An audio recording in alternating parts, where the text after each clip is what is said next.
It's me again, Nina. Hi people, it's me again, Nina.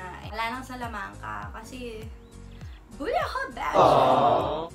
Kasi naman, Nina Salamanca, sila Nina Salamanca. Hindi ko na siya isasanin. Okay, welcome back to my YouTube channel. And for today's video, I am going to answer some questions. Kasi last Wednesday, nag-post ako sa Instagram story ko. Sabi ko, ask me some serious questions that I could possibly answer in my next vlog, which is this one.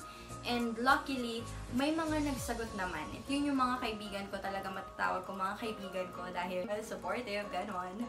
And yung mga estudyante ko na talaga nga namang yung suporta din talaga nila, yung alam mo yung nakakaiyak. Thank you guys, salamat sa mga tanong. Sabi ko din sa inyo na magbigay kayo ng mga ideas or some suggestions that you'd want me to do on my future YouTube vlogs. Tapos karamihan sa mga sinabi nila nakakaloka. Skincare routine. Seryoso?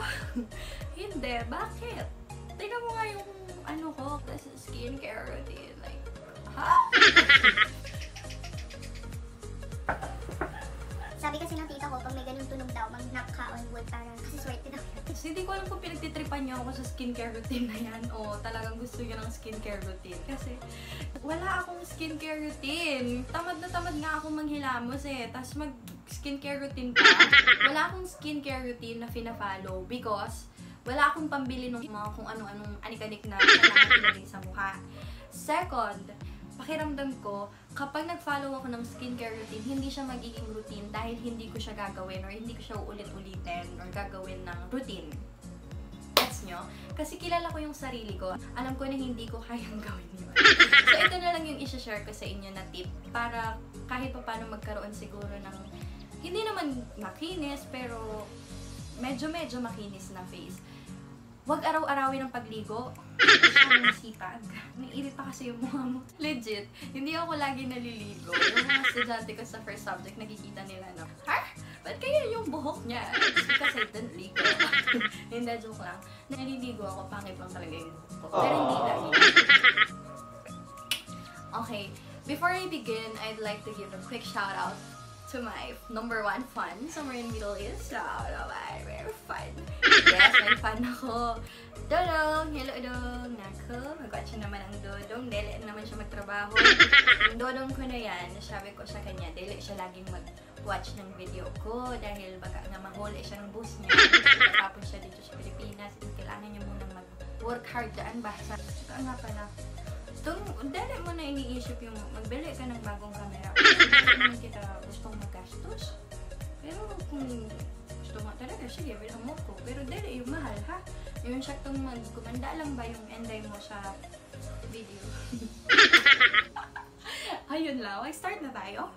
O kung may naririnig man kayong aso, ang ingay niya. Naririnig nyo ba? Hindi ko naman siya pwedeng bawalan kasi karapatan ng aso mag-ingay. Aso ng kapitbahay namin. Ang haba, ang dami kong sinabi, no? Start na tayo. Game! Game. First question. Miss Nina, payag kang maging love team ni Cass si Alden. Hi, baby girl. Si Catherine Bernardo, kasi I'm a Katniel fan.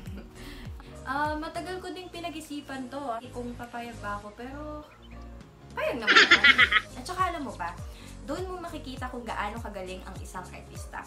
Kapag pinareha na siya sa ibang tao, tapos maganda pa rin yung performance niya, diba? Doon mo mapapatunayan na, oh, this girl can act. Next. Ano po yung bagay na nagawa mo na pinaka-pinagsisihan mo sa huli? Tip? Parang wala naman. Kasi pinalaki ako ng mama ko na, pinalaki pero hindi lumaki. Ano na lang, I was told by my mom to never look for the definition of regret, so they won't have to regret anything that I've done in the past. Pero syempre malalaman yung definition ng salitang regret or pagsisisi. Pero wala akong pinagsisisihan kasi na-realize ko na regret brings nothing in your life but negativity. At saka alam mo ba, yung mga bagay na nagawa mo in the past na hindi naman sila ganun kaganda, those things help you become who and what you are today. diba? Yung shinape ka nila into a better person. Without those mistakes or without those things, hindi ka magiging matatag. Hindi ka magiging kung ano ka ngayon. If you've committed mistake, that's fine. Always remind yourself that we are all human. We all commit mistakes. Nobody's perfect. Okay lang magkamali. Basta meron kang natututunan. How do you maintain relationships? Yung question na to, pinilit ko pa talaga yung kaibigan kong magtanong sa akin, no? Kasi naawa naman siya, nagtanong siya. Sis Marilu, yes, Beshi Cakes ko yan. O, Lupiton, makinig ka. This is how I maintain relationships in general. Nare-remind ko yung sarili ko parate about this one important thing. This person is another person's whole world. Kailangan maiparamdam ko sa kanya yung nararamdaman niyang kahalagahan sa pamilya niya.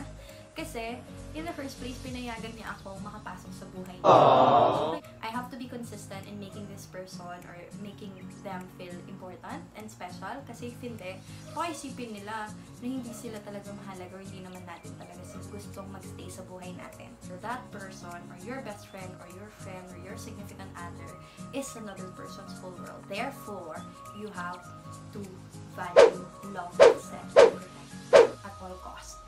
Also, you have to be honest. Not just honest, you have to be brutally honest. So yun. What's your biggest pet peeve? My biggest pet peeve. Ano yung mga lalaki? Yung mga taong malakas mumuya. Parang, ano yun? May karera sa nguyaan. Huwag mo namang pakalakas yung nguya pag kumakain ka kasi nakaka-bother.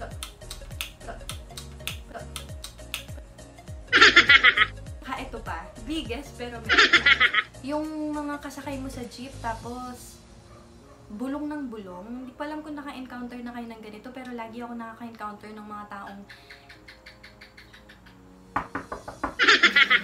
yung mga taong sobrang ikli ng pasensya. Siyempre, no, pag nasa jeep ka, hindi mo naman hawak yung desisyon ng driver kung mabilis siyang magmamaneho or mabagal siya, di ba? Meron pang mga ibang driver ng ang lakas ng trip.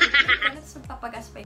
Tapos yung mga driver pa na nung nagpaulan ata ng biyaya si Lord ng pasensya pagdating sa paghihintay. Naku, nasalo lahat ng mga ibang driver. Yung lahat ng kanto, nihintuan. So, yung taong to, na mainit din ang ulo, bulong siya ng bulong. Gagawin niya siya.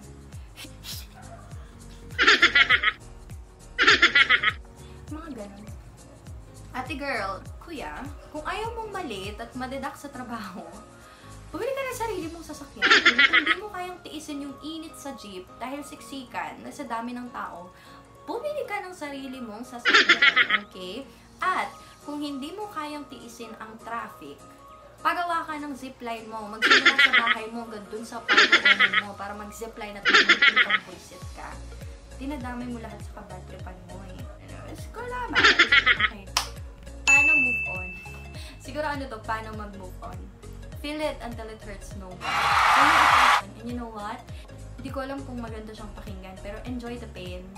Alam mo ba, pain is a blessing. Kasi kung wala yung pain, hindi mo marirealize, hindi mo malalaman na, marunong pala ako magmahal ng tapat at totoo. Ganon. So, self-love. Know your worth as a person. Kasi once na nalaman mo na you deserve better, letting go will be the best decision ever. Kapag na-realize mo yun, parang, teka lang ha, syempre na yung sakit. Like, hindi ko deserve to. Hindi ako dapat na sasaktan. Bahala ka nga. Bahala ka dyan. Move on na ako. So, yun. Pagising mo, move on. Ganun lang yun. Tapos, if you had to listen to one song for the rest of your life, what would it be and why? Wow! Thank you for that wonderful question. Ano siguro, yung Touch the Sky ng Hillsong United. Kasi ang ganda ng message ng song. Kung papakinggan mo siya, ito yung ano, yung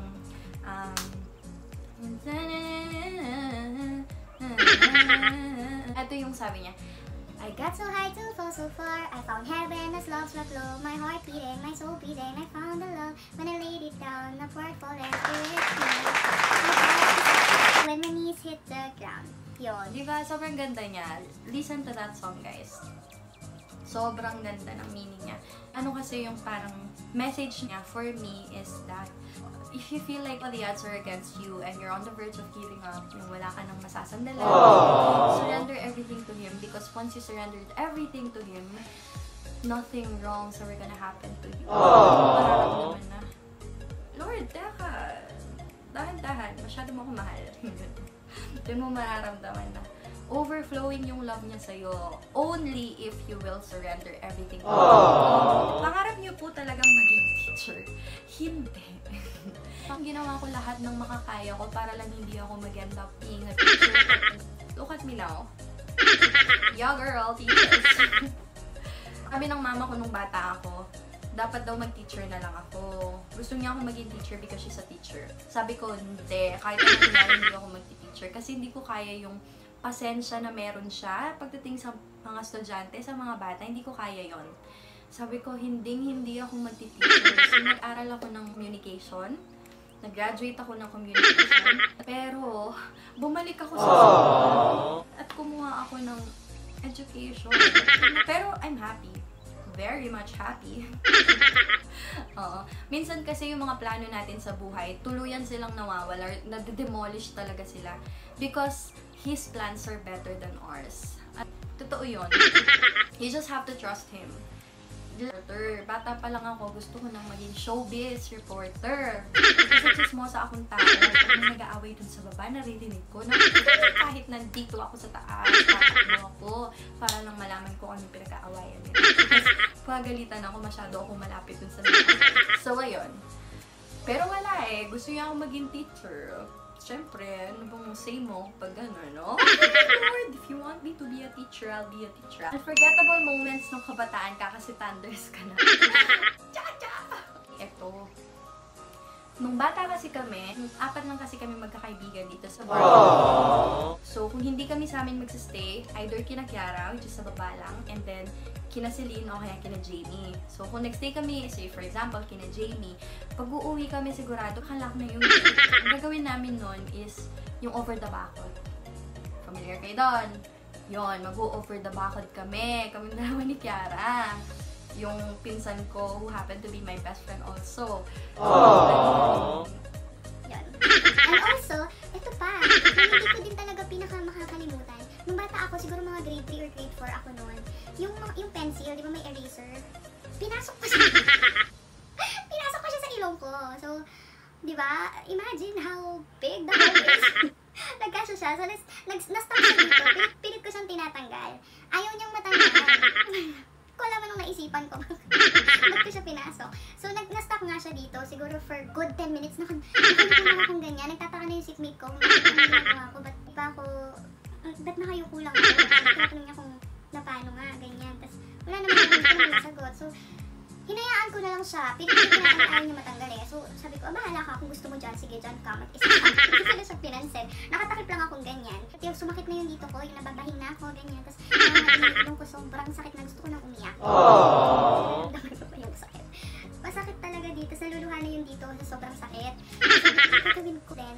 Siguro, no, natanggal din naman siya mag-isa niya. Hindi ko na siya pinansin kasi siguro nainip siya. Wala siyang kausap dyan. Ano siya? Hindi, nabahing ako. So, nabahing ako. Ay, charay! Magic balloon. Ding! Ang bato! Nandito na yung eraser. So, ayun. Lumabas din siya mag-isa niya. Di ba? Share ko lang.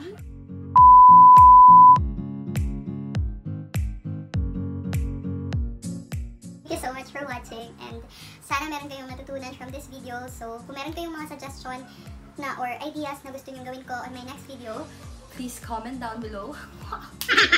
Marunong na si ate mo, girl. And don't forget to like, comment, and subscribe. Bye!